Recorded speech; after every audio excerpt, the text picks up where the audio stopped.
भगवद गीता का पहला अध्याय अर्जुन विषाद योग। अर्जुना विषादा योगा। भगवद गीता के पहले अध्याय में अर्जुन की मानसिक स्थिति को दिखाया गया है। यह अध्याय हमें सिखाता है कि जीवन में जब हम किसी मुश्किल फैसले के सामने होते हैं तो हमें सही सोच, ज्ञान और कर्तव्य के आधार पर निर्णय लेना चाहिए, न कि भावनाओं में बहकर। पृष्ठभूमि, बैकग्राउंड। महाभारत का युद्ध कुरुक्षेत्र में होने वाला है। एक तरफ कौरवों की सेना है जिसका नेतृत्व भीष्म पितामह, द्रोणाचार्य और कर्ण कर रहे हैं। दूसरी तरफ पांडवों की सेना है जिसके नायक अर्जुन हैं। अर्जुन के रथ के सारथी भगवान श्री कृष्ण हैं। युद्ध शुरू होने से पहले अर्जुन श्री कृष्ण से कहते हैं, मुझे मेरा रथ सेनाओं के बीच ले चलो ताकि मैं देख सकूं कि मेरे सामने कौन कौन खड़ा है। 2।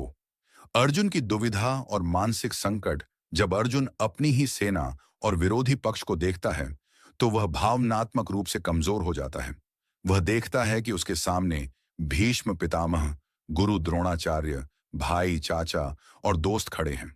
अर्जुन सोचने लगता है, मैं अपने ही परिवार और गुरुओं से युद्ध कैसे कर सकता हूं? इस युद्ध से तो विनाश ही होगा, परिवार खत्म हो जाएगा। अगर मैंने इन्हें मारा तो पाप लगेगा और कुल का नाश हो जाएगा। अर्जुन इतने भावनात्मक हो जाते हैं कि उनके हाथ कांपने लगते हैं, शरीर सुन्न हो जाता है और वह अपने धनुष बाण गिरा देते हैं। भगवद गीता का पहला अध्याय अर्जुन विषाद योग। अर्जुना विषादा योगा। भगवद गीता के पहले अध्याय में अर्जुन की मानसिक स्थिति को दिखाया गया है। यह अध्याय हमें सिखाता है कि जीवन में जब हम किसी मुश्किल फैसले के सामने होते हैं तो हमें सही सोच, ज्ञान और कर्तव्य के आधार पर निर्णय लेना चाहिए, न कि भावनाओं में बहकर। पृष्ठभूमि, बैकग्राउंड। महाभारत का युद्ध कुरुक्षेत्र में होने वाला है। एक तरफ कौरवों की सेना है जिसका नेतृत्व भीष्म पितामह, द्रोणाचार्य और कर्ण कर रहे हैं। दूसरी तरफ पांडवों की सेना है जिसके नायक अर्जुन हैं। अर्जुन के रथ के सारथी भगवान श्री कृष्ण हैं।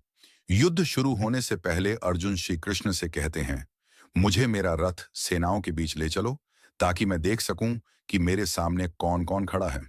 2। अर्जुन की दुविधा और मानसिक संकट। जब अर्जुन अपनी ही सेना और विरोधी पक्ष को देखता है तो वह भावनात्मक रूप से कमजोर हो जाता है। वह देखता है कि उसके सामने भीष्म पितामह, गुरु द्रोणाचार्य, भाई, चाचा और दोस्त खड़े हैं। अर्जुन सोचने लगता है, मैं अपने ही परिवार और गुरुओं से युद्ध कैसे कर सकता हूं? इस युद्ध से तो विनाश ही होगा,